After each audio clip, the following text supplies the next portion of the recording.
a todas las que se han unido y los que están uniendo, muy buenas tardes, y me alegro mucho de compartir con ustedes este ratito esta tarde.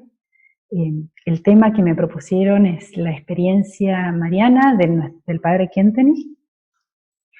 Y una vez un sacerdote muy profundo, diocesano, que es director espiritual, también exorcista, me dijo: lo que más admiro en el padre Kentenich, y si no fuera, si se pudiera también diría le tengo una santa envidia, es el amor tan profundo entre él y la Mater.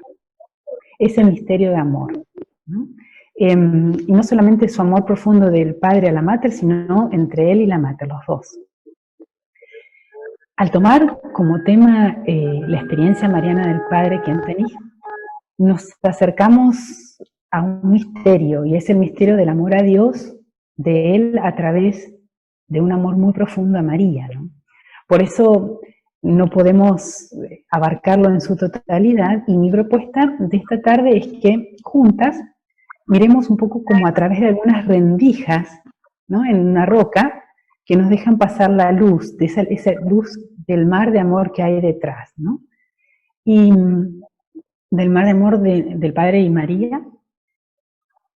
Y si pensamos cuánta alegría, cuánta vida ha despertado en nosotras, en nuestra familia, en la vida de Schoenstatt, nuestra alianza de amor, el amor a María, tal como lo vivimos en la familia de Schoenstatt, desde el santuario, ¿no? Realmente, como dice el Padre en el Hacia el Padre, María es el tesoro de Schoenstatt, el Valle de Paz. Dice: consérvanos hasta el fin de los siglos lo que Jesús nos dejara en testamento, la reina 3 veces admirable, el tesoro de Schoenstatt, Valle de Paz. Sabemos que al padre Kentenich le fue regalado una misión mariana, un carisma mariano, especial para nuestro tiempo. Y quienes aceptamos seguir la misión y el carisma de un fundador, lo que estamos haciendo es entrando en la dinámica de Dios, que Dios es quien eligió conducirnos, y también la Iglesia, a través de causas segundas, es decir, de personas como fundadores que tienen misión y carisma y nos regalan a través de su misión y su carisma experiencia de Dios. Y uno puede entonces aceptar y creer y asumir esta misión de este fundador, o no. Y las que estamos acá, hace tiempo que ya nos decidimos por seguir al Padre y su misión, ¿no? Y seguramente que hemos escuchado cuando él habla en el cumpleaños número 73, menciona las palabras, cuando cumplió 73 años, las palabras de Dios que dirige al profeta Isaías, que dice: antes de haber sido formado. Y él dice: bueno, creemos que Dios hace 73 años me llamó por mi nombre, diciéndome: tú eres mío, con mi originalidad y mi misión, ¿no? Entonces dice, si preguntamos a San Pablo, esto es algo que ya conocemos, ¿no?, ¿cuál era su misión? Era la de anunciar al mundo el misterio de Cristo, ¿no? Con mucho fuego, con mucho entusiasmo, San Pablo anuncia el misterio de Cristo. Y dice entonces: espontáneamente nos preguntamos, ¿cuál fue la misión que se me confió hace 73 años? Es decir, el día de su nacimiento. Creo, dice, teniendo en cuenta lo que dijo San Pablo, mi misión fue y es, y ahora cito al Padre, anunciar al mundo el misterio de María. Mi tarea es revelar a la Santísima Virgen en su profunda unión con Cristo y con la misión específica que ella tiene desde sus santuarios de Schoenstatt para el tiempo actual. Entonces, esta misión mariana nos va a acompañar, podemos decir, como una marca de agua detrás de los momentos que compartamos ahora en esta charla, ¿no? Como les proponía al principio, me gustaría compartir algunas palabras o momentos de la vida del Padre como rendijas que dejen pasar un poco de la luz de ese misterio, ¿no? no pretendo abarcarlo. Y unas palabras que a mí siempre me llamaron la atención y dicen mucho, que se pueden ver como esta rendijita que deja pasar mucha luz, es: sin ella, sin María, mi vida no se puede entender. Es una frase que está acá en la casa del Padre: sin ella mi vida no se puede entender. Y sí, solo a la luz de la vinculación con María, de nuestro Padre, podemos ir profundizando en su vida y su misión, ¿no? Sabemos que desde su más tierna infancia vive una unión muy profunda con la Madre de Dios. Y quería mencionar dos acontecimientos decisivos de su vida temprana, que si bien son conocidos para nosotros, querían ponerlos bajo esta luz. Y la primera es la consagración en el orfanato, que el padre llama una profunda vivencia personal. Cuando tenía 8 años, su mamá lo consagra a la Virgen en ese difícil momento de despedida. Por razones familiares y económicas, lo tiene que dejar en el orfanato de Oberhausen. Recordemos que ellos se siguen viendo y que el vínculo entre ellos se mantiene hasta el final de la vida. Pero en ese momento, Catalina, su mamá, no podía tener al niño con ella porque en su trabajo de cocinera con cama en una familia de la nobleza, no se lo permitía. Entonces, antes de separarse de su pequeño hijo en el orfanato, lo confía a la protección y educación de la Madre de Dios. Y esto se convierte para el pequeño José en una auténtica vivencia muy honda y muy personal. Por un lado, juega un papel muy importante el amor de él a su mamá, para que esta sea una vivencia que se le quede muy grabada, ¿no? Pero también el amor de la mamá para él, para con él. Es decir, la vinculación natural con ella. Y por otro lado, pues eso por un lado, y por otro lado, un papel muy importante en este momento es ese dolor tan grande, ¿no? Es un momento doloroso.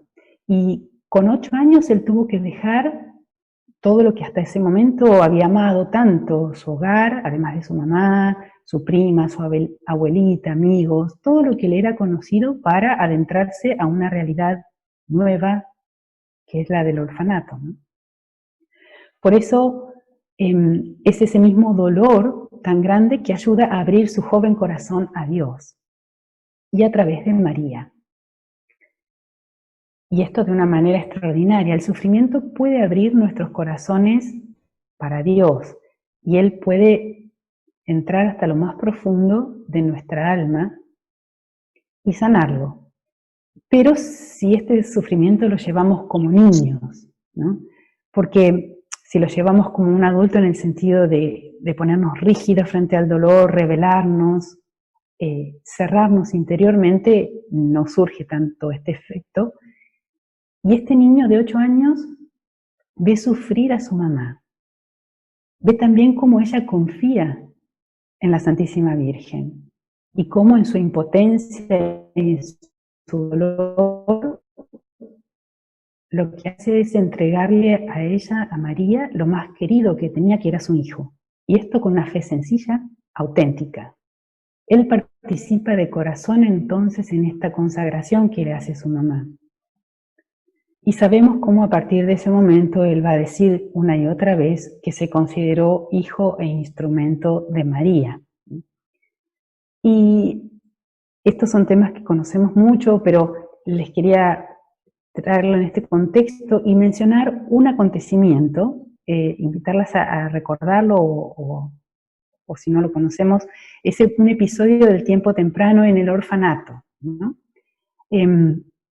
En el cual vemos nuevamente como una rendijita cómo el niño vive profundamente esta realidad de que María es su mamá, su madre. Es un relato de una hermana dominica de Arenberg. La hermana se llamaba Eutropia, y le cuenta esto a una hermana de María en 1945. Ella estaba a cargo de un grupo de niños, y entre ellos José Kentenich, tenía que cuidar a este grupo de niñas, ¿no? Dice que en ese entonces José tendría unos 10, 12 años, y una vez lo envía castigado al cuarto de lavatorio. Había un cuarto donde había todos lavatorios, así como sala, antesala del baño, para que ordenara allí las cosas, ¿no? Y después de un tiempo no escuchaba nada, no escuchaba ruido, nada, entonces lo fue a ver, se asomó y cuenta ella, lo vi arrodillado y orando fervorosamente como un San Estanislao. Quedó tan impresionada de contemplarlo así, él estaba profundamente concentrada en la oración, que no se animó a interrumpirlo. Es decir, dice ella, el muchacho ni siquiera advirtió que había entrado alguien, sino que continuaba orando concentrado. Y dice que no se había animado a interrumpirlo porque estaba conmovida, y dice, tal unión con Dios tiene que haberse remontado ya desde su niñez. Es decir, un niño que castigado a 10 años más o menos, se pone a orar de esa manera y ni siquiera se da cuenta que ya lo buscan porque terminó la penitencia. Por un lado eso, por otro lado, sí quiero remarcar que él sigue la vida normal de todo niño, no es que tiene experiencias extraordinarias durante su niñez, sino que justamente en lo cotidiano y en el sufrimiento de estar solito en el orfanato y todo, experimenta a María como su madre y educadora, ¿no? Y esta realidad la vive durante toda su vida. Se sintió educado, se supo cuidado por la Madre de Dios. No es tan fácil imaginarnos lo que significan las palabras que él dijo una y otra vez, que ninguna persona ha tenido tanta influencia en su vida y en su educación como la Madre de Dios, ¿no? Porque él mismo agrega, sé que con estas palabras estoy diciendo mucho. Es decir, sí, normalmente cuando Dios elige a una persona para darle una misión especial, también la prepara para esa misión. Y en 1950, más adelante, cuando en ocasión de una consagración, el padre Kentenich vincula la alianza de amor a la entrega total a Dios, ¿no? Y les dice a las personas que se consagraban en ese momento, cito, mi inseguridad se pone entonces en las manos más seguras que uno puede imaginarse, en las manos de la Madre de Dios, y de ese modo en las manos de Dios.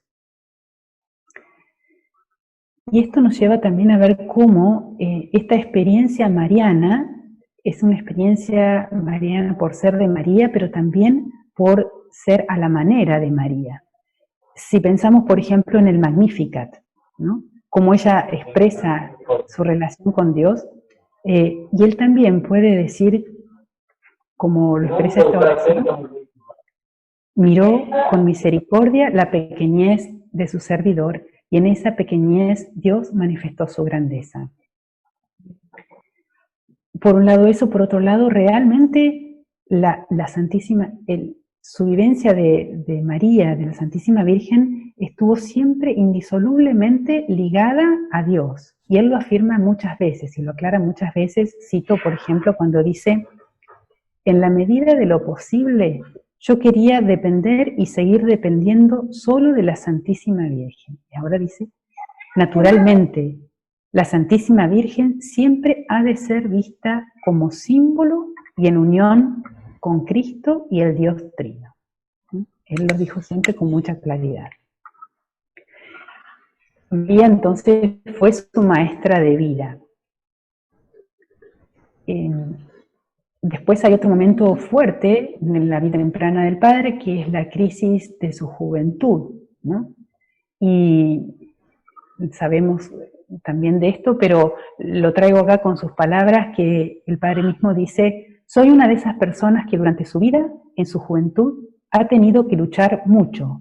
Dios me dio un entendimiento muy agudo, por eso todo se me hacía tan difícil de creer. Pero aclara, no se trataba en absoluto de lo religioso, así como dudas de fe, sino de la cognoscibilidad de la verdad, es decir, si la mente humana puede conocer esa verdad de Dios, ¿no? pero ese proceso afectó indirectamente a todo el mundo de la fe y hasta lo afectó en su propia salud corporal, ¿no? Va a decir más tarde que mi alma, dice el padre, cito nuevamente, mi alma mantuvo su equilibrio gracias a un amor profundo y personal a la Santísima Virgen. En virtud también de estas luchas de su juventud, la importancia de María en su vida pasa a ocupar también un lugar muy clave, ¿no? Ella lo toma consigo y le hace cruzar, por así decirle, este abismo, como lo vimos recién en la parte del orfanato y de la consagración. Ella desde pequeño toma la responsabilidad por él como su mamá y como educadora, como madre educadora, y lo sostiene, ¿no? El padre Quentenis dice que María entonces en este momento se revela como la balanza del mundo, el equilibrio. Ella encarna todo este mundo, cosmos, por así decirlo, de las verdades de la fe, y como en ella se unen orgánicamente la idea y la vida, lo natural y lo sobrenatural, ¿no? Y ahora quería pasar a otra pequeña rendija que nos deja pasar esa luz del amor entre María y el Padre. Son unas palabras que también él dice, nunca se darán cuenta de cuán profunda e íntimamente la amo, ¿no? Y yo ahora quería tomar este profundo amor a María desde una oración que él escribe de niño, pero le quiero hacer una oración que quería compartir con ustedes como expresión de este profundo amor. La rezaba el padre Quentenis desde muy pequeño, la compuso él mismo, y además de ser hermosa, muy sencilla y profunda, contiene en germen lo que él vivió y predicó durante toda su vida.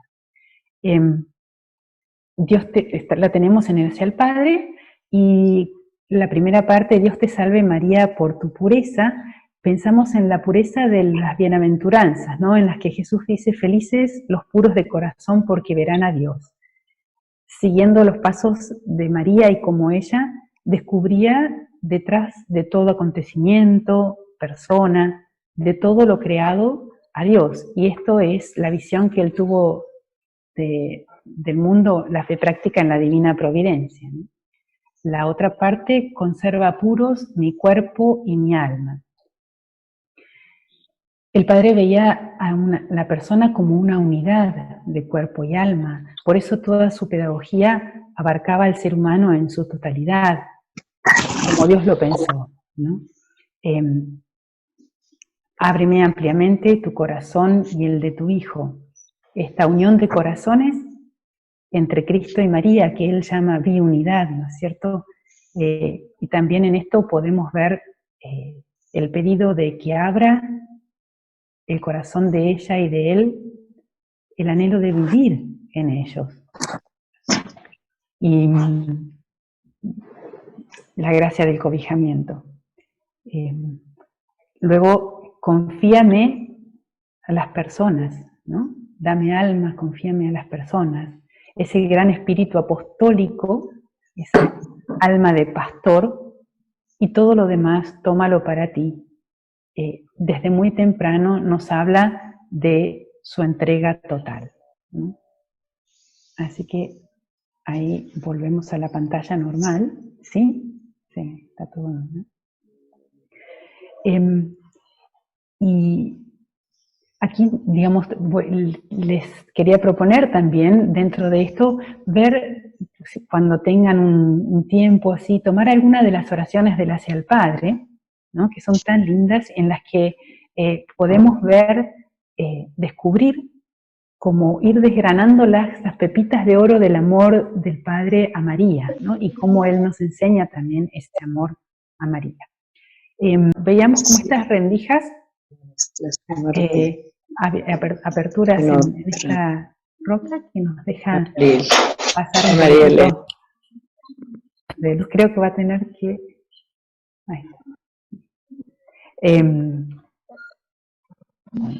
y veíamos este amor tan profundo que también se pueden ver en estas oraciones, ¿no? Pero por supuesto en las prédicas, conferencias que el Padre Kentenich ha dado, que de esos tenemos muchos, pero quería invitarlas a recordar o tomar una de los primeros tiempos, cuando antes de la fundación, cuando la congregación, los chicos, los jóvenes seminaristas, al principio querían una congregación misionera, no todavía una congregación mariana, todavía no se había despertado profundamente el amor a María, y el Padre los acompaña en este proceso, les tiene paciencia, por así decirlo, les da libertad, hasta que de ellos surge la idea y el anhelo de fundar una congregación mariana. Y en ese día de la fundación de la congregación mariana, el Padre les dirige unas palabras que revelan muy lindo también, les toma como la historia de ellos con María, y vamos a ver cómo se refleja un poco también la historia, cómo se refleja su propio amor a María en estas palabras, ¿no? Él les dice, bueno, una vez como que de niño ya teníamos seguramente, si venimos de familias católicas, un amor a María, ¿no? Pero él, tomando este proceso que han hecho los chicos, les dice, entre tanto el niño se transformó en muchacho, ¿no? Y muchas cosas cambiaron, pero el amor a la Santísima Virgen nos ha seguido acompañando. También cuando hubiésemos caído en la noche oscura. Ahora son palabras de él. María no es tan solo la estrella matutina, el majestuoso astro del día, el sol. Con su luz, ella alumbra también la noche. Es la luna en la noche silenciosa, el refugio de los pecadores, la madre de misericordia. Muchas cosas han cambiado en torno a nosotros y también dentro de nosotros mismos, les dice. También el amor a María se vio envuelto en este cambio general. Así y todo, jamás se apagó enteramente esa chispa que ya había prendido en nuestro interior. La pertenencia mutua entre María y nosotros, entre nosotros y ella, era demasiado estrecha y nuestro crecimiento había estado demasiado íntimamente entrelazado con ella. Desde el instante, dice, en que Cristo en la cruz unió los destinos de su madre y del joven sacerdote, su discípulo preferido, Juan, existe un vínculo indestructible entre María y los sacerdotes y los que se preparan para hacerlo. Hasta ahí esas palabras del Padre a los jóvenes seminaristas, que hablan de un profundo y tierno amor a María y también de un conocimiento del alma del joven, cómo va cambiando y madurando, y sin embargo cómo necesita también en esa noche la luz de María. Disculpen, es que me desconcentré un poquito. Que a través de este amor profundo y vinculación con María, el Padre tiene una experiencia profunda de Dios, ¿no? En ella, él experimenta, digo algunos puntos, pero se pueden tomar también otros, que Dios está realmente presente en su vida, ¿no? Como lo vimos en ese episodio en el orfanato, cuando estaba rezando, y que Dios lo ama personalmente también, y justamente los brazos con los cuales él lo toma es María, son los brazos de María. Dios lo cuida personalmente, por así decirlo, esa providencia general se hace en él, digamos, se hace vivencia a través de María, en esa providencia personal. Y por último me gustaría agregar esto, que siendo niño, siendo hijo y niño ante María, aprende a ser hijo, niño ante Dios, ¿no? Es su camino para ser niño ante Dios. También aquí hay, bueno, está el libro también Niños ante Dios, hay mucho, mucho para decir. Me gustaría citar unas palabras cuando el Padre está contando de Santa Teresita. ¿Se acuerdan que ella estaba muy enferma? Su mamá había muerto, y tiene la experiencia de que María le sonríe, ¿no? y el padre está tomando en una estatua que ella tenía también en esa habitación, toma este acontecimiento en la vida de Santa Teresita, y el padre dice, tengo aquí esas palabras: esta ha sido evidentemente lo que llamamos una vivencia fundamental de su alma, la vivencia fundamental de su alma. La Santísima Virgen, que le sonríe como símbolo de un Dios Padre que le sonríe. Acá vemos nuevamente cómo el Padre hace esta unión. Sonrisa, que es expresión, dice él, de benevolencia. Todo lo que proviene de Dios, lo que Dios dispone, lo que nos llega de su mano, todo es expresión de un incomparable amor personal. Y esto lo dice ya cuando has tenido otras experiencias muy profundas también de dolor. Sigue: qué hermoso sería que todos nosotros tuviésemos una vivencia similar. En este contexto, recuerden la vivencia fundamental de su propia alma. Y aquí podemos pensar que tenía muy presente su vivencia fundamental que vimos en la consagración de niño, ¿no? Cuando él era un niño.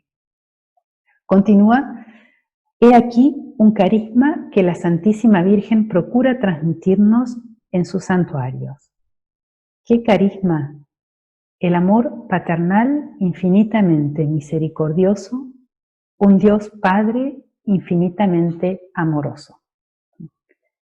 Así vemos cómo esta experiencia mariana en el Padre Kentenich es una experiencia vital, profunda, que forma toda su vida, su misión, su carisma, y lo lleva a la entrega total y profunda a Dios, a un Dios Padre. Este es el aporte que yo pensaba compartir con ustedes, y tal vez ahora no sé si después hacemos la posibilidad de alguna pregunta, pero sí tal vez me gustaría dejarles dos motivaciones. Una les había comentado ya en algunas de las oraciones del Hacia el Padre que nos gustan, que nos llaman la atención, o a lo mejor que tanto no las hemos rezado. Tomar y ir desgranando algunas de estas pepitas de oro del amor a María y del amor a Jesús, ¿no? Pasarla por el corazón. Podría ser también que está en el Hacia el Padre, Dios te salve María por tu pureza, ¿no? Y preguntarnos, preguntarnos entonces, por ejemplo, si algunas de estas frases se aplican también a nosotros, en mi propia vida, y si alguna de estas frases todavía no tiene contenido, rezarlo, que es: ábreme ampliamente tu corazón y el de tu Hijo, cuáles son las almas que Dios me ha confiado, ¿no? Se las he entregado nuevamente a Él. Eso por un lado, y por otro lado también preguntarnos sobre estas vivencias o vivencia fundamental en nuestra vida, a lo mejor recordarlo y ver dónde es esa irrupción de gracias en mi propia vida, ir mencionándola, ir profundizando y viendo también. Puede ser también que sean momentos, como veíamos recién en esas rendijas, de mucha alegría, un momento muy profundo, o puede ser también de un momento muy doloroso, ¿no? Un momento fuerte. Y bueno, ver, como decíamos, si lo vivimos como un niño con el corazón abierto, en el cual Dios puede penetrar hasta la profundidad de mi alma y entonces sanarlo. Y si no pudo ser así en ese momento, bueno, tenemos ahora la oportunidad de tomarnos un momento para nosotras y profundizar en eso, o formularlo o regalárselo nuevamente a Dios a través de la Mater en el Capital de Gracias, en la Alianza, ¿no? Para un poco profundizar o marianizar nuestro sufrimiento y nuestra vinculación con Dios. Bueno, esas son las propuestas que yo había pensado, pero se podrían muchas más. no sé, Mariela o hermanas, si quieren hacer alguna pregunta, un comentario. Aprovechemos ahora que está la hermana María Julia.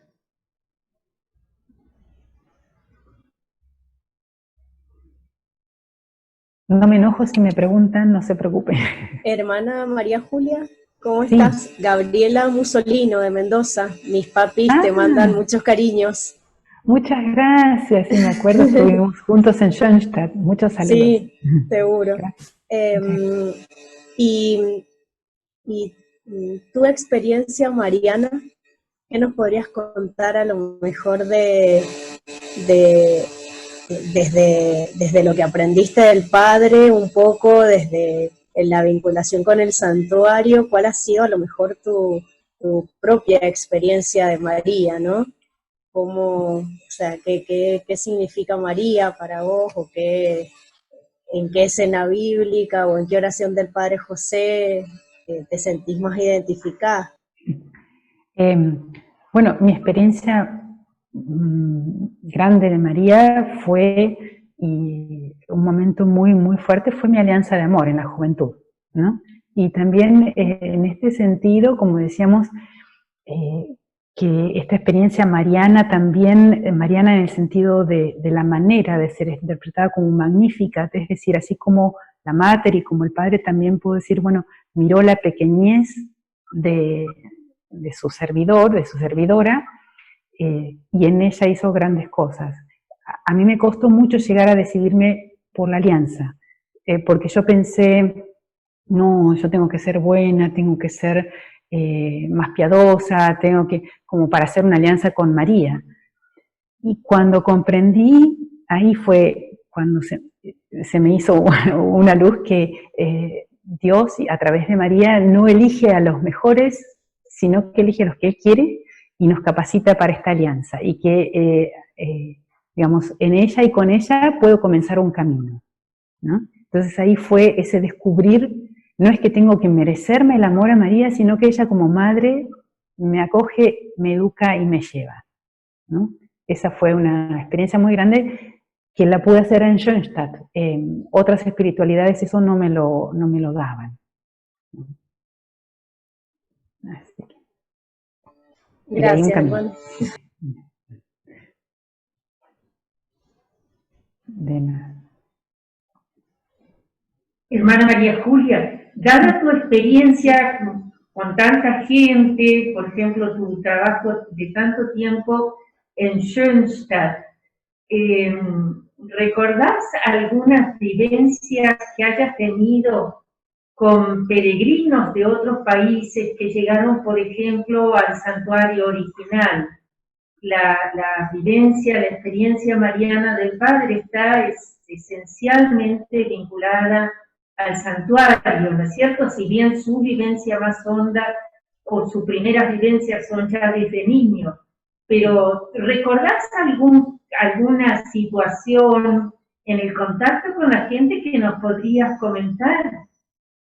Sí, como trabaja la Mater en el santuario, sabemos que es muy en lo profundo del alma y realmente a veces uno se dio cuenta después de 10 años que la gente volvió, cómo le cambió la vida ese contacto con María, pero uno no lo pudo seguir. Pero hay uno que me acuerdo muy, que porque fue un poco impactante, era un grupo, yo también tenía el de Brasil, y hacían como, digamos, turismo religioso, se podría decir, iban de santuario mariano en santuario mariano en Europa, ¿no?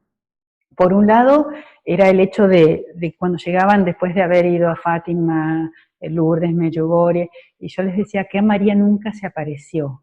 Me miraban así y me decían, entonces, ¿para qué vinimos? ¿No? Entonces, era como difícil para ellos hasta que entendían el actuar de María, y realmente me acuerdo dos cosas. Uno, que una señora, bueno, les dije, bueno, María acá no se apareció, pero ella actúa y vive en este santuario. 3 años más tarde, se me acerca una señora y me dice, hermana, ¿se acuerda de mí? Y yo sí me acuerdo del rostro, pero bueno, tenía cientos de peregrinos por año. Y entonces me dice, ¿sabe qué? Me quedó tanto eso, que dijo que María actúa acá, que yo estuve como probando a ver si María actuaba, y realmente en el santuario ella había podido, en esos años, en el santuario original la primera vez, pero después, en su país, tanto que había entrado al movimiento y ahora era John Tatiana, pero era por ese actuar de María en el santuario. Al principio era un poco como para probar a ver si realmente era cierto lo que yo les había dicho, ¿no?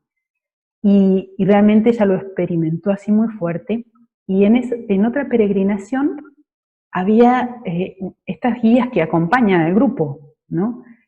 Como es turismo mariano, por así decirlo, religioso, no siempre son religiosas las guías que acompañan, porque van por distintas partes de Europa. Y había una señora, también brasilera, guía, que acompañaba a un grupo que había estado, me decía una señora hermana, adentro del santuario de Medjugorje. La señora fumaba, estaba cada rato, no podía parar de fumar.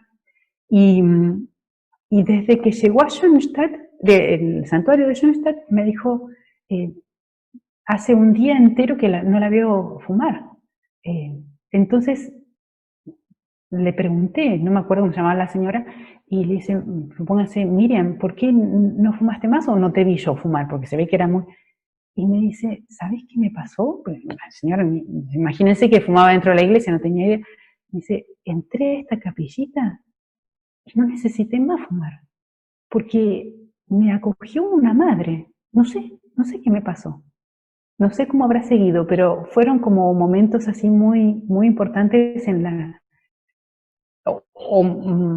muy sobresalientes, así por así decirlo, que me acuerdo, del impacto que ha tenido. Y muchos otros impactos han sido más personales y en el corazón de las personas. No sé si...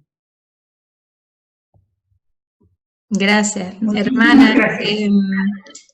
Hay una pregunta de Nora Díaz Sí. que dice si podría explicar sobre las voces del alma y la diferencia de la voz del ser. Estaba incluido en el plan. Por las dudas no lo mencioné. ¿Cómo me decías, hermana? Que no estaba incluido en el plan, hermana, que Dios te ayude. Gracias, a lo mejor la hermana me puede ayudar aquí. Pero las voces del ser, por supuesto, tienen que ver con las voces del alma, pero digamos, las voces del ser se refieren más a el orden del ser. ¿Y qué es el orden del ser? Es lo objetivo de cada ser. Por ejemplo, el árbol es árbol y cómo actúa, si por así decirlo, como árbol, ¿no? Me parece la hermana Catalina tiene una... Disculpe, me pasó una persona y me quiso entrar a la casa, por eso me distraje un momentito. Y entonces, veíamos las voces del alma. Sí, hermana Catalina, ¿venís a me ayudar? Con gusto, hermana, no, excelente lo que dijiste. O sea, la voz del ser habla de lo que la cosa, el ser es. Una piedra es piedra, un vegetal es vegetal y un animal es animal y un ser humano es un ser humano. O sea, hay algo que en la estructura misma de ese determinado ser está hablando de por sí. Simplemente para complementar lo tuyo, hermano.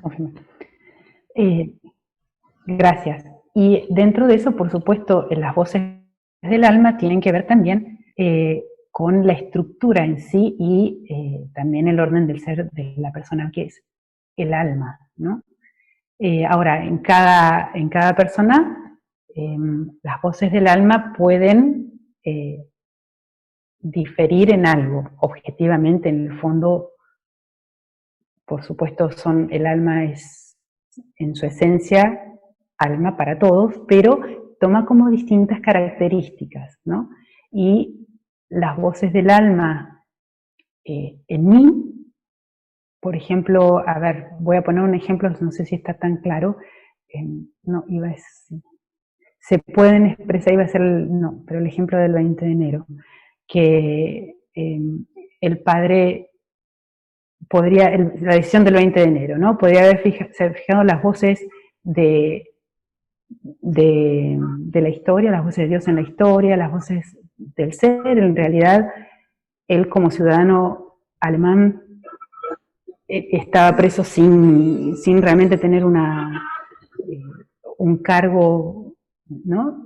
Verdadero, y iba a ser enviado a un campo de concentración, pero él, padre Kentenich, ¿qué decide? Decide según su propia conciencia y escucha las voces de su alma, ¿no? Y en la voz del alma decía, yo no puedo tratar de zafar de este sufrimiento, porque mi alma está convencida, Dios es Padre, y si Él permite esto, es también para mi bien, ¿no? Aunque mi cabeza me pueda decir, mira, estás preso y en realidad injustamente, o me pueden decir, bueno, tenés un problema de salud, podría zafar en eso podría ser también otra voz, pero me parece que es un ejemplo de eso, pero no es una explicación extensa ni exhaustiva de eso. Hermana, ¿me Hermana escuchás? Catalina. Hermana, ¿me escuchás? Sí, no sé a quién, pero escucho. Nora. Nora, la que te hizo la pregunta. Ajá. Perdón. Entonces, podemos concluir que las voces del ser son la parte humana de uno y las voces del alma están más relacionadas con lo que Dios quiere de nosotros o con lo que entendemos de que Dios quiere de nosotros. Las voces del ser tienen más que ver con, como decíamos, lo objetivo. Es decir, si yo soy, les voy a decir algo que puede llegar a sonar hoy en día controvertido. Si yo soy mujer, actúo como mujer. Ajá, Dios quiere que actúe como mujer, ¿sí? Si yo soy hombre, si yo soy niño, si yo soy, ¿no? Si yo soy un perrito, las voces del ser es que yo tengo que ver como perro, no tengo que transformarme en sapo, ¿no? Las voces del ser es que Dios puso la idea de cada ser, ya sea humano, como decíamos recién, mineral, vegetal, animal, ¿no? Entonces, dentro de esa manera de ser está la idea central de Dios de lo que es. Las voces del alma son, podríamos decir, los movimientos dentro del alma, que tienen que ver también con la conciencia y la educación, pero es el movimiento del alma, ¿sí? Lo que el alma me llama, me impulsa, por ejemplo, hacia Dios, ¿no? ¿Está más claro ahí, Nora? Sí, está más claro, porque eso es lo que más me llama la atención. Yo soy de Concordia, hermana. Yo estuve en tus primeras veces que viniste de Alemania, en la casa del padre. Ah. Y entonces voy, o sea, ahora en este año no he podido ir ninguna vez a Varela, pero voy 4 veces a Varela al año, y voy a la casa del padre, y siempre estoy mirando, y en todos los libros que he comprado, siempre se habla de las voces del alma, de las voces del tiempo, de las voces del ser, y el padre que lo está repitiendo, lo repite mucho. Entonces, ante una duda, porque anoche escuché otra conferencia, me quedó eso, entonces, ¿cómo es esto de las voces del alma entonces? Y yo perdón, te estoy robando los minutos. Las voces del alma es como mi actuar o lo que yo siento de Dios. ¿Para dónde me lleva Dios? Claro, cómo habla Dios en mi alma, sí, eso se puede decir así también. Lo que Dios me habla a mí en mi alma y lo que yo mismo también hablo conmigo en mi propio núcleo personal. Claro. Gracias, hermana, y perdón por la pregunta que te hice. De nada. Ahora ya sé que me anoto un nombre, Nora, cuando pide la palabra, no. Por suerte no me ves la cara. No.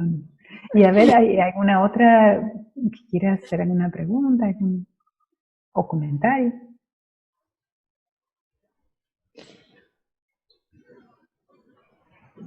llevaste muy bien, hermana, el tema de las voces del ser a la estructura del varón y de la mujer.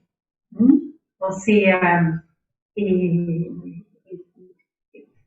dice, ¿no es cierto? Hay una explicación muy sencilla, ¿no? Que dice el alma, nuestros padres engendraron nuestro cuerpo y en el mismo momento que fui engendrado, creó un alma única para mí.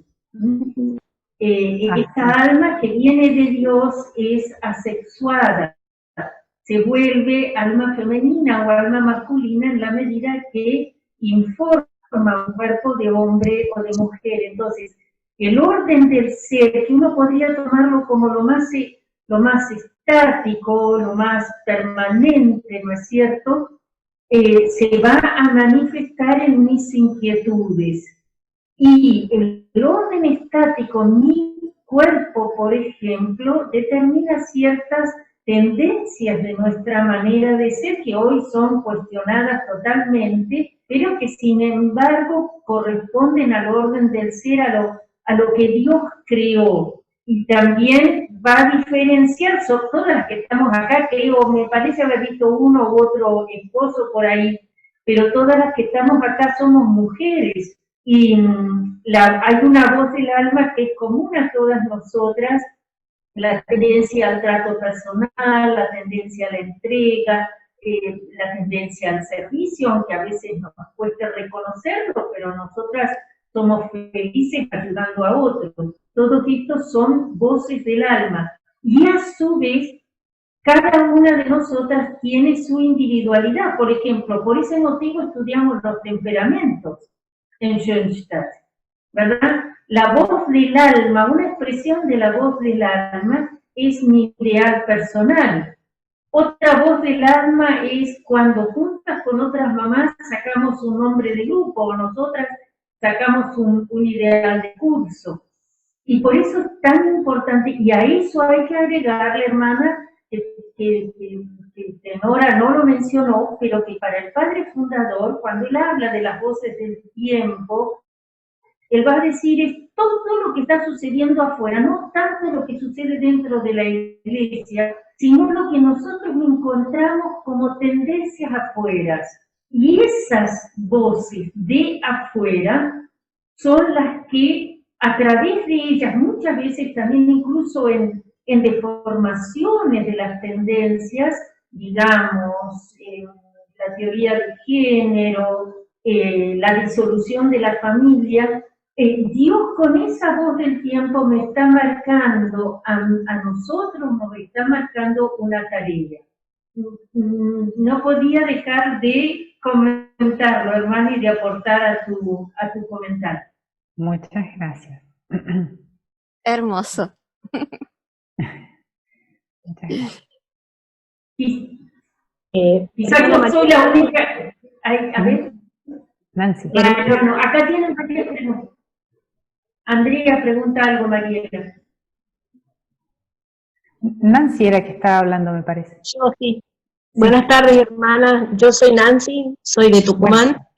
Sí. Cada vez que voy a Varela tengo el placer de verla a usted, de visitar la casa del padre. Yo tengo una pregunta bastante íntima. Sé que usted conoce mucho, sé que usted sabe prácticamente detalles muy grandes, y desde el corazón quisiera preguntarle, si Padre Kentenich mañana fuese santo, ¿patrono de qué sería? Digo, con todo su caudal, con toda su infancia, y llegar a haber construido una familia internacional como Schoenstatt. ¿Patrono de qué sería desde el amor? A ver, no la encuentro no tan personal, también, por supuesto, o tan íntima, pero creo, no se puede decir así, pero bueno, más simple sería, estaba pensando patrón del organismo de vinculaciones, que no se puede decir así, porque no es muy popular que digamos, ¿no? Pero para hacerlo más popular yo diría patrono de de la familia. Si uno lo toma como representación de la familia en el sentido de las vinculaciones, de todo el organismo de vinculaciones y la familia religiosa o la familia de Schoenstatt, la familia de las hermanas, de los padres, de los institutos, de la familia humana, en ese sentido patrono del organismo de vinculaciones que nos une a Dios, es decir, a través de la alianza. También podría ser patrón de la alianza de amor, no sé si tampoco, son cosas que tómenlas por favor con pinza porque pueden llegar a ser hasta herejías, pero sí, lo que yo voy es que justamente es esa, sí, como lo dije recién, el organismo de vinculaciones entre nosotros y entre nosotros y Dios. Muchísimas gracias, hermana, que tenga buena tarde. Gracias. Gracias. Y Lili y José Luis dicen que podría ser patrono de la santidad de la vida diaria. También, sí. Gracias. Sí, muchas gracias. Gracias. Y que en la santidad de la vida diaria tenemos que vivir el organismo de vinculaciones, así es. No, nos quedan 5 minutitos y no sé, Mariela, si tu hermana, o todavía si hay alguna pregunta.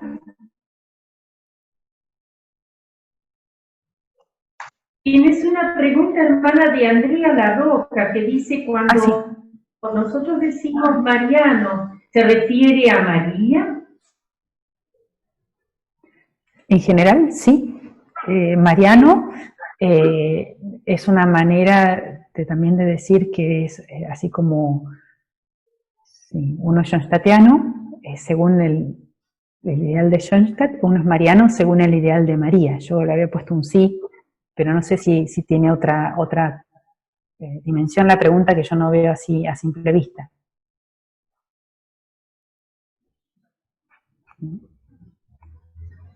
Andrea. Gracias, yo te agradeciendo.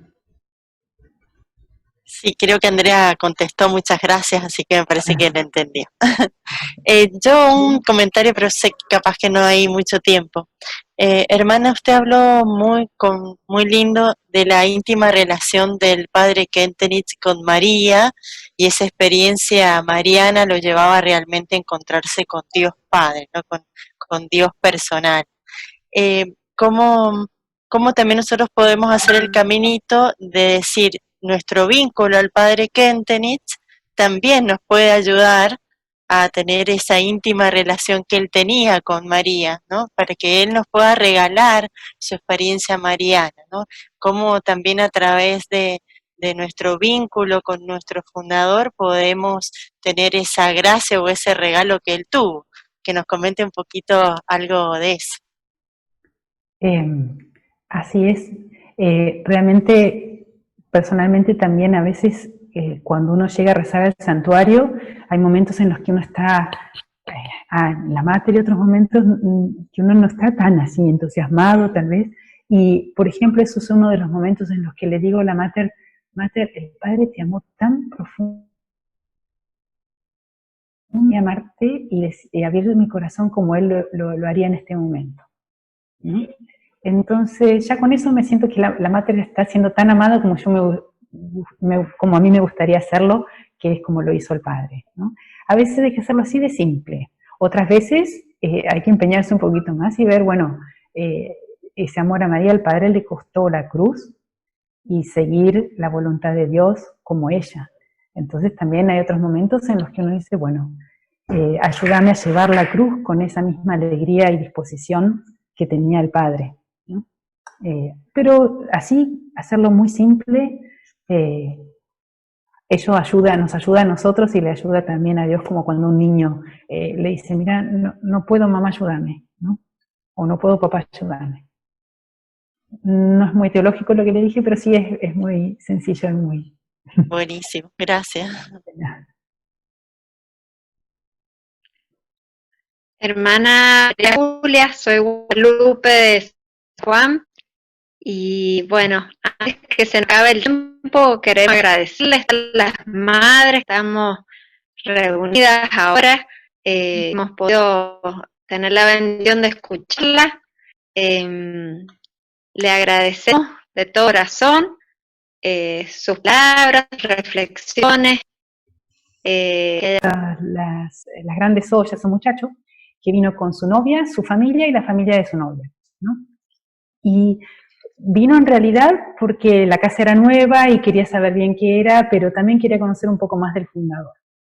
Y se imagina que la familia abierta, pero no sabían nada de Schoenstatt. Y lo que, como está la casa pensada y como está representado, digamos, la vida del padre también, nos ayuda a verlo como una persona que, como nosotros, tuvo las mismas dificultades, y cuando comencé a contar la vida, y justamente él trabaja en la cocina y su mamá era cocinera y lo tuvo que dejar en el orfanato, ¿no? Cuando comenzamos la vida del padre, al terminar la visita se quedaron 2 horas, ¿no?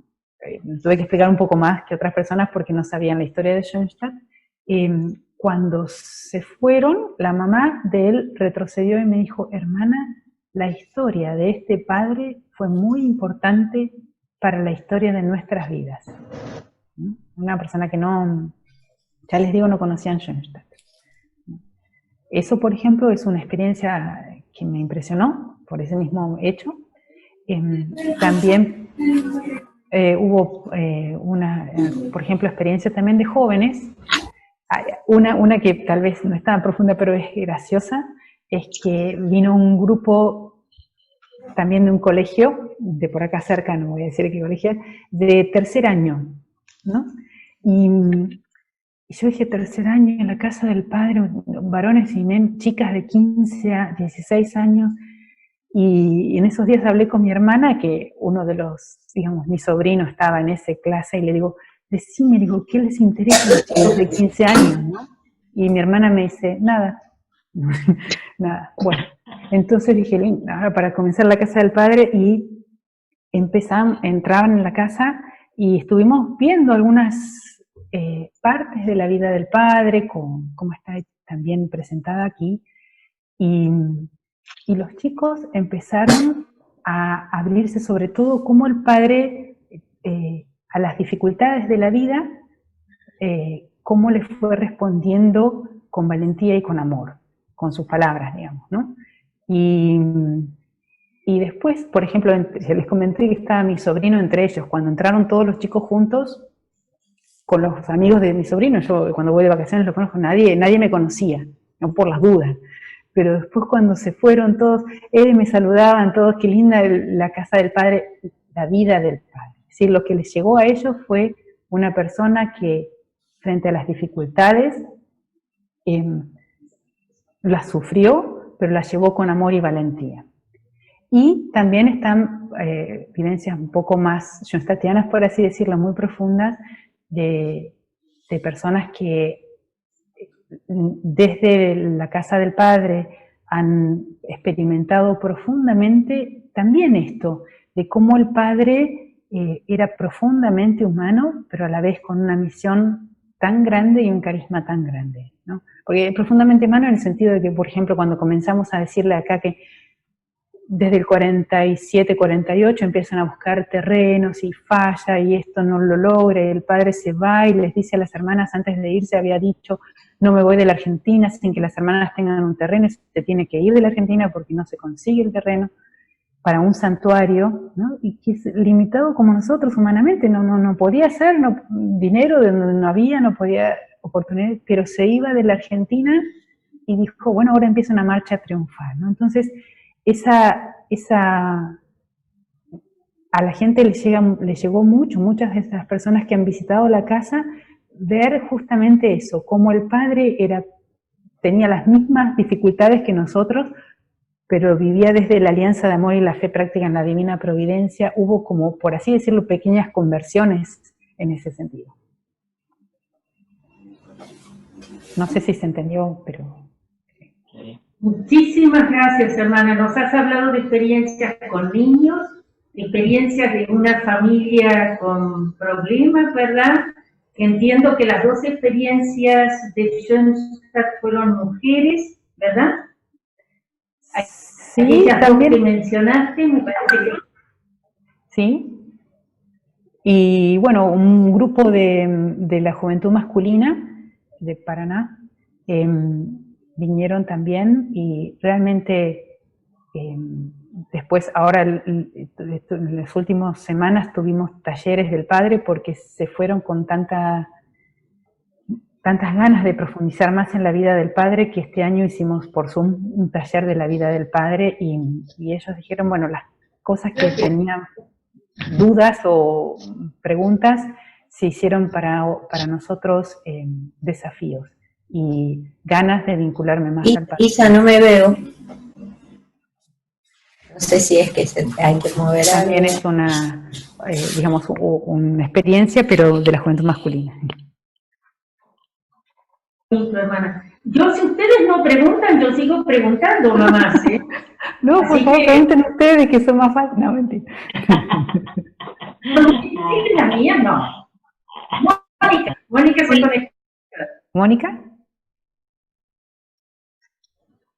Yo soy Analía, no sé si me veo ahí, pero soy Analía. Ah, sí. No sé si tengo que esperar que pregunte, soy Analía de Mendoza.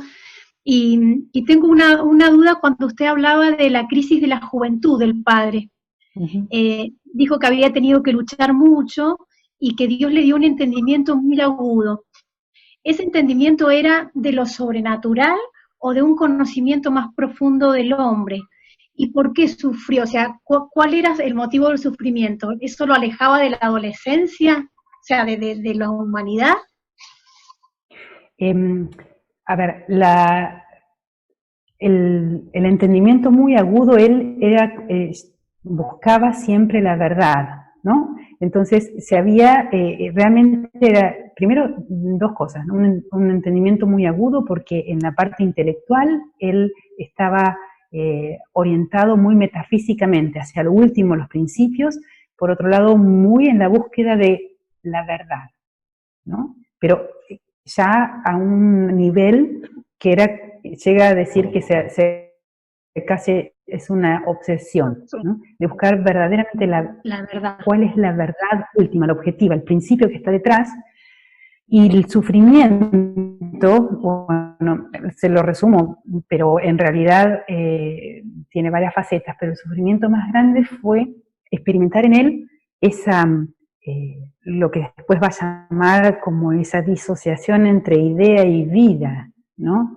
Es decir, que lo que uno ve que es como el ideal de la verdad y eso separado de la propia vida. Y también lo experimentó en otros, al ver, por ejemplo, tenía un compañero, era un poco mayor que él, que hablaba muy bien, que conocía la dogmática, pero él entonces estaba como, sí, admirado de esta persona, que también tenía una inteligencia aguda, pero de repente él vio que en su vida no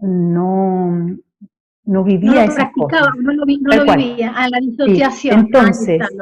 Entonces, más adelante va a decir él que tuvo que experimentar en carne propia el problema o la enfermedad del hombre actual de la disociación entre vida e idea, entre Dios y el hombre, ¿no? Y para poder experimentar también el remedio, que es el amor a María y la consagración a María, ¿no? Bueno, así. Gracias. ¿Sí? Me aclara muchísimo. Igual está toda la parte de la soledad, la parte de no ser comprendido, un montón de cosas, no ser comprendido por sus profesores, ¿no? Todo eso también está, pero básicamente es eso. Bueno, no, pero la disociación me aclara parte del sufrimiento, porque debe haber sido muy terrible para él ver que dijeran algo, pero que no se llevara a la práctica. Sí, para él fue, digamos, nosotros todos lo experimentamos eso, ¿no? Y también nos duele, pero para él fue realmente algo muy, muy profundo. Tenés en el grupo, en el chat, tenés una pregunta de Andrea. ¿Quiere la leo yo, hermana? Andrea pregunta si el padre nunca quiso casarse, tener hijos, formar una familia. El padre desde muy pequeñito se vio siempre como sacerdote. También uno puede decir de niño, ¿no? De niño jugaba allá en la casa en Gimnich, se subía a un escaloncito que había frente a la casa y decía, queridos hermanos y hermanas, bueno, en alemán hablaba él, y después decía, bueno, lo que sigue me falta todavía aprenderlo, ¿no? Tendría 3, 4 años cuando decía eso, porque no sabía hasta ahí nomás. Y después él va a decir que eso es una gracia también que él recibe, bueno, a los 11 años ya le dice a su mamá que quiere ser sacerdote con una decisión muy firme y personal. Personal también vemos que la mamá, sabiendo que por cuestiones también de su nacimiento, es decir, por ser hijo extramatrimonial, no iba a poder ser aceptado en los seminarios diocesanos de esa época, y entonces también ella como que se opone frente a eso, así que no es que la mamá lo incitó a eso, sino que él se decide propiamente a los 11 años, ya habla de eso con su mamá, de la decisión que él toma, y también, como decíamos en esta oración que él mismo formuló desde niño, por supuesto que la pureza se puede vivir también siendo casado, pero él también dijo, yo siempre quise pertenecer a María y a Dios dentro de lo que podía solamente a ellos. Esto después va a ser que él, digamos, tuvo un camino como primero hacia Dios y desde Dios hacia los hombres, ¿no? Una vez que es ordenado sacerdote, también puede darse más paternalmente a los suyos, ¿no? Y esa expresión del amor. Pero en todo caso él se vio que lo que yo he leído, lo que he conocido, lo que he escuchado de él mismo, es eso, y con esa claridad de que él desde niño quiso ser sacerdote y llevó ese anhelo en el corazón siempre.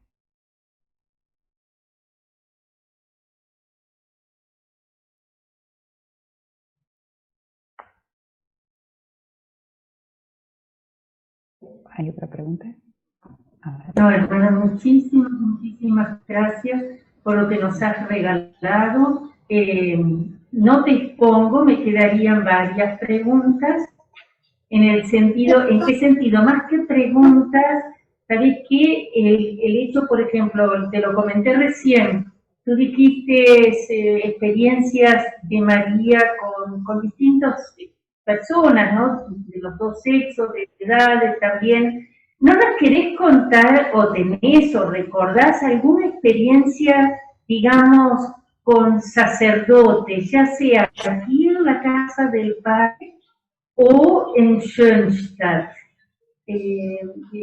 Tú has tenido mucho contacto, has tenido que presentar la mística de la casa del Padre a muchos sacerdotes, tanto padres de Schoenstatt como sacerdotes de federación, de liga, y sacerdotes que no están tan en contacto con nuestra espiritualidad. ¿Recordás algún episodio de ellos, algo así que te haya sido para ti una vivencia? Sí, de Schoenstatt recuerdo un sacerdote que había tenido, un sacerdote de Chile, que había tenido así algunas desilusiones con un fundador en Chile, que él había llegado con un grupo y no quería, bueno, él quería acompañar al grupo, pero quería un lugar mariano, pero no quería tener nada que ver con un fundador. Y el lugar de encuentro fue, en lugar de llegar como otros grupos a Schoenstatt, nos encontramos en Dachau. Entonces, la primera experiencia que él, o lo primero que escucha él junto con el grupo, es de la vida del padre en el campo de concentración. Y me dijo que estaba, después cuando pudo hablar, me dijo, porque estaba como muy conmovido, que le impresionó mucho la entrega del padre, por lo que escuchó en el campo de concentración y lo que vio de lo que era el campo de concentración, a Dios y a los demás. Que eso le había conmovido el corazón, de esa fidelidad de ese sacerdote, de su amor a Dios y su entrega a las personas que él sirvió en el campo de concentración, ¿no? sin saber todo lo que además dictó y todo eso. A ver, acá cuando me preguntaste me acordaba de 2 o 3 más, y una de las cosas que también me han dicho algún que otro sacerdote diocesano, bueno, al principio fue ese testimonio, que no sé si que lo repetí, que me dijo, si hay algo que yo le envidio santamente y que admiro en el padre Kentenich, ese es el profundo amor entre él y la mater y él, ¿no? Como que es hasta envidiable decir hasta dónde le llegaba al darse cuenta de ese profundo misterio de amor en la alianza. Y sí, también ha habido sacerdotes que han venido, por ejemplo, de Federación, a tratar el tema del 20 de enero y del 31 de mayo en la casa del Padre, y realmente había uno que me dijo, se quedó impresionado por la frase que también yo se las comenté del Padre,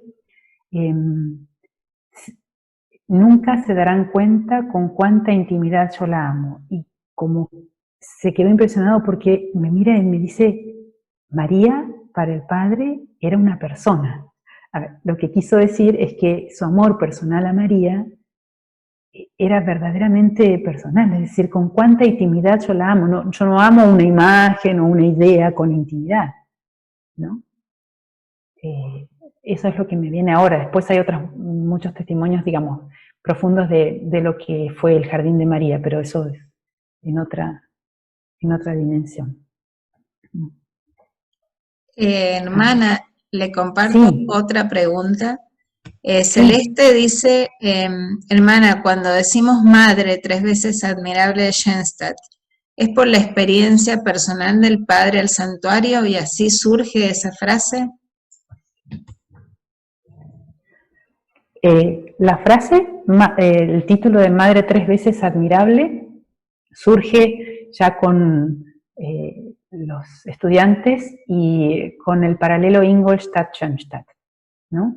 Y se acuerdan, al principio mencionamos que, bueno, en algún momento que los chicos al principio no querían tanto una congregación mariana, leen la historia de la congregación mariana en Ingolstadt, en el año 1500 y algo, el padre Rems, que está en proceso de beatificación, tenía una congregación mariana, él rezaba con los chicos todos los días, o por lo menos los sábados, el rosario, y repetía las letanías,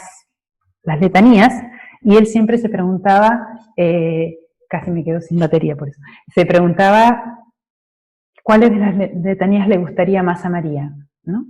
Y en un momento estaban rezando en Ingolstadt con un grupo de jóvenes las letanías marianas, y cuando llega Mater Admirabilis, el padre Rems, jesuita, tiene un éxtasis y también ve que María se sonríe. Entonces le repite, hace que los chicos repitan 3 veces, Mater Admirabilis, ora pro nobis, Mater Admirabilis, ora pro nobis. Por años se siguió rezando así, hasta que después se acortó a Mater Ter Admirabilis. Cuando los chicos de Schoenstatt, estudiantes palotinos, estudian la congregación mariana, ven cómo este amor a María mantuvo en Alemania, en la época de la Reforma, la fe católica en el sur de Alemania especialmente, quieren ser un nuevo Ingolstadt, por así decirlo, renovar el amor a María, digamos, mantener la fidelidad a la religión católica por María, por el amor a María. Toman entonces este paralelo Ingolstadt-Schoenstatt y le dan este nombre Mater Ter Admirabilis, que es el que le había dado el padre Rems, digamos, a esta imagen que también rezaba, que es una copia de la imagen Mater Populis Romano, que está en Roma. Después de ahí, el padre muchas veces explica que es 3 veces admirable, se explica también que en latín no hay superlativo, sino que es 3 veces, quiere decir superlativo, admirabilísima. También el padre dice madre admirable en la fe, en la esperanza y la caridad. Después hay muchas otras aplicaciones, pero históricamente es eso, el paralelo. Muy resumido, no, espero que haya sido claro.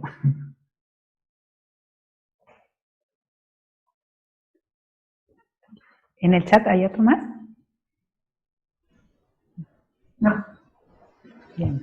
No, hermana. Nuevamente, hermana, muchísimas gracias por tu aporte. Ahí Marta está queriendo hablar. Marta. No ya le saco, a ver si recién la veía Marta. Marta, si no se puede usted me... Ajá. Ahí está. No es buenas tardes, hermana. ¿Cómo está usted? Hermana Catalina, buenas tardes. Bueno, no es una pregunta, solamente es algo personal. Yo siempre he sentido la paternidad del padre José. Y siempre me pregunto cómo sé que, o sea, la respuesta la sé, pero bueno, cómo él se hacía sentir tan padre, o sea, lo sentimos tan padre todos, a pesar de que él no fue padre y tampoco tuvo un padre presente en su crianza, en su niñez, no tuvo un padre. Y cuando uno escucha las personas que se acercaron a él, hablan de la paternidad de él, de sentirlo padre, así mismo es como yo lo siento. Por eso digo, Dios le dio ese don de que pudiéramos sentirlo padre, más bien como un papá, como lo siento yo. Ese es mi comentario personal. Muchas gracias. Sí. Así es, muchas personas lo podemos experimentar así. Como toda vinculación con una persona, de pariente, lo que sea, amigo del mundo natural o sobrenatural, toda vinculación es un proceso y por eso cada uno tiene su tiempo, su profundidad y es muy personal el proceso. Entonces, digamos que es hermoso cuando uno lo tiene y otros a lo mejor están en camino y cada uno tiene su experiencia en ese sentido, pero hay muchas personas que experimentamos eso. Gracias, hermana. Hermana, vamos a ir terminando. Muchísimas gracias nuevamente por tu aporte. Cuando hace una semana más o menos quedamos con las jefas y los consejos de las madres aquí en Cuyo, bueno, a raíz de todo lo que es de público conocimiento, a mí me impresionó mucho porque una mamá dijo, no necesitan justificarnos nada, ¿verdad? Nosotros creemos en el Padre, nosotros lo seguimos, simplemente queremos que nos hablen del Padre. Te agradezco, hermana María Julia, porque nos has hablado del Padre.